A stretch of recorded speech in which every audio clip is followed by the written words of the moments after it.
Officials in BC are warning people to brace themselves for more extreme weather.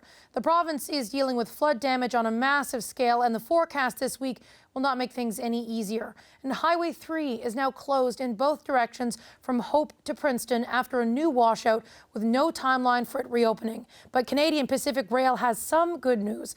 It plans to reopen the BC Rail corridor tomorrow.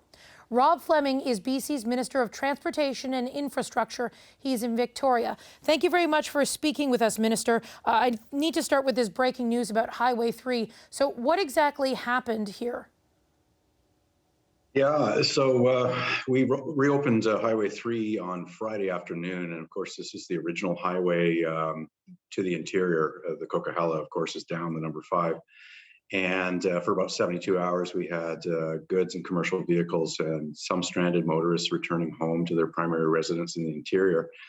Earlier this afternoon, the decision was made to preemptively close the highway for safety reasons, to get geotechnical experts in there to do an assessment after some tension cracks were found. So this is a stretch of road where we have 4 lanes, 2 in each direction. We narrowed it to 3. The third lane, it looks like, was experiencing some difficulties and presented a safety challenge. The breaking news I've just received minutes ago is that based on that inspection, we can go back to single lane traffic in each direction. So 2 lanes remain intact.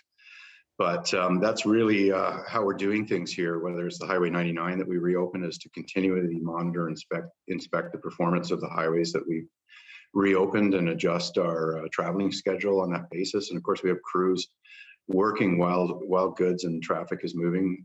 So it is slow, and we are asking people to be very mindful of crews and traffic attendance.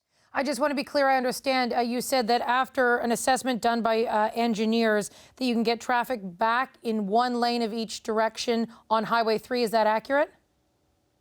That is accurate, although the highway remains closed right now, but that's the engineering determination that's just been made. So we'll advise people through Drive BC, our website, and through media updates about when the highway will reopen.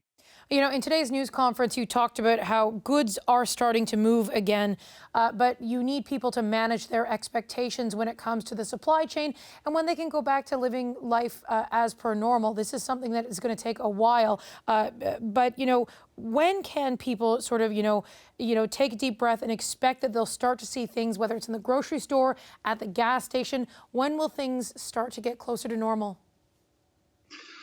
Yeah, so the main thing from the storm devastation was the east-west connection to the province. So the interior was alienated from the lower mainland. So we had no connection for a period of time except through air.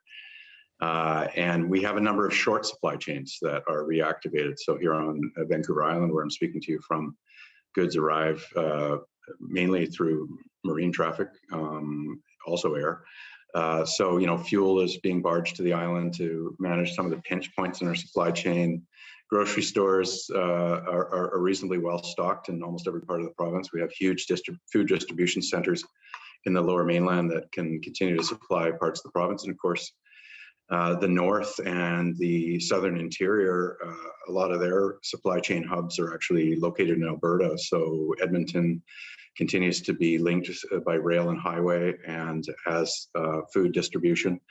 I'm advised that fuel barges from the US, so this was emergency fuel secured by the province, by suppliers here, is en route.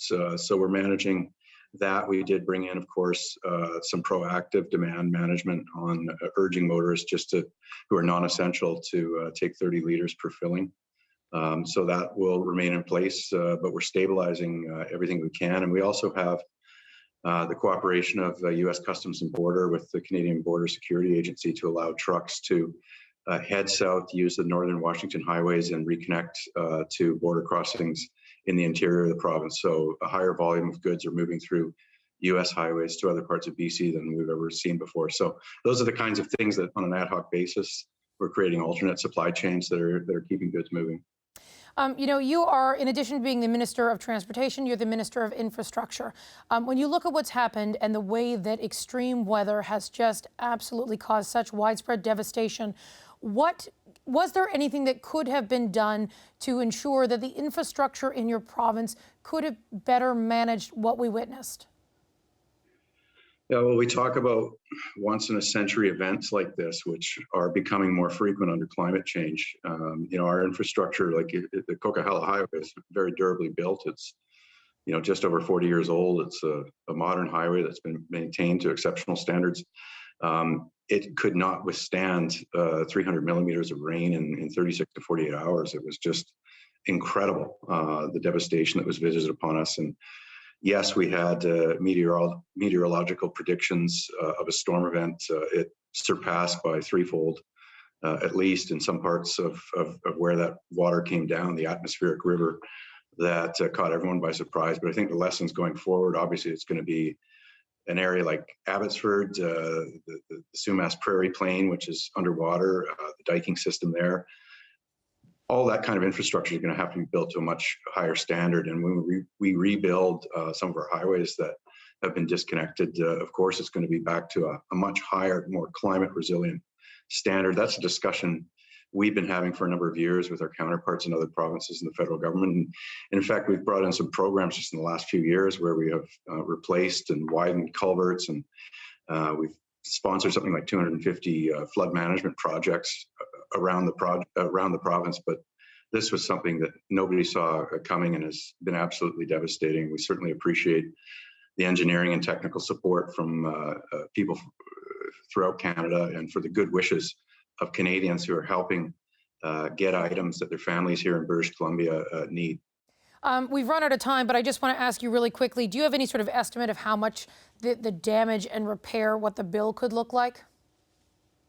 Well, I think the estimate this afternoon from the finance minister was that this is going to be the most expensive flood event that the province has ever had. So that's about all we can quantify right now. But rebuilding highways is not cheap. It's going to be done to a very high standard, and we'll be doing it as quickly as we can. So the talents and efforts of contractors and people around British Columbia with the skills in heavy construction, our engineers, is what's going to take place in the coming weeks and months. All right, Minister, thank you for your time. Thanks for having me.